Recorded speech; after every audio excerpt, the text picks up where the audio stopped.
എറണാകുളം പറവൂർ മൂത്തകുന്നത്ത് ഓടിക്കൊണ്ടിരിക്കെ ലോറിക്ക് തീപിടിച്ചു. അരിയുമായി പറവൂരിൽ നിന്ന് കൊടുങ്ങല്ലൂരിലേക്ക് പോയ ലോറിയാണ് കത്തിനശിച്ചത്.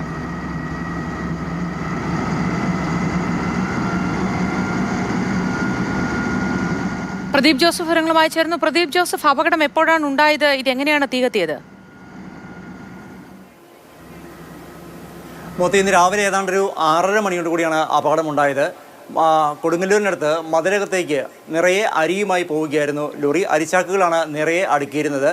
ആ ലോറി ഏതാണ്ട് മൂത്തകുന്നത്തിന് അടുത്തെത്തിയപ്പോഴാണ് തീപിടിച്ചത് എന്ന് കരുതുന്നു. അതായത് ഈ വാഹനത്തിന് പിന്നാലെ എത്തിയ ഇരുചക്ര വാഹന യാത്രക്കാരും ഓട്ടോറിക്ഷ യാത്രക്കാരുമാണ് ഇത്തരത്തിൽ ലോറിക്ക് അടിയിൽ നിന്ന് തീയും പുകയും ഉയരുന്നത് കണ്ടത്. ഉടൻ തന്നെ ഇവർ വിവരം ലോറി ഡ്രൈവറെ അറിയിച്ചു. ലോറി ഡ്രൈവർ പെട്ടെന്ന് തന്നെ ലോറി ഒരു വശത്തേക്ക് ഒതുക്കി. പക്ഷേ തീ പെട്ടെന്ന് ആളിക്കത്തുകയായിരുന്നു. പറവൂരിൽ നിന്ന് ഫയർഫോഴ്സ് എത്തിയെങ്കിലും ലോറി ഏതാണ്ട് പൂർണ്ണമായും തന്നെ കത്തി നശിക്കുകയായിരുന്നു.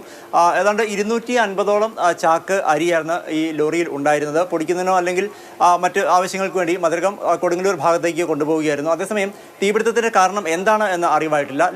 ലോറി ഡ്രൈവർ മാത്രമാണ് ഉണ്ടായിരുന്നത്. ഇത്തരത്തിൽ ഒപ്പമെത്തിയ മറ്റ് വാഹനയാത്രക്കാർ അറിയിച്ചതുകൊണ്ട് ലോറി പെട്ടെന്ന് തന്നെ റോഡ് സൈഡിലേക്ക് ഒതുക്കി ഡ്രൈവർക്ക് രക്ഷപ്പെടാനായി. പക്ഷേ ലോറി പൂർണ്ണമായും കത്തിനശിച്ചു. ലക്ഷക്കണക്കിന് രൂപയുടെ നാശനഷ്ടമാണ് ഉണ്ടായിരിക്കുന്നത്. മറ്റ് അപകടങ്ങൾ ഒന്നും ഉണ്ടായില്ല എന്നുള്ളതാണ് ആശ്വാസകരമായ ഒരു കാര്യം.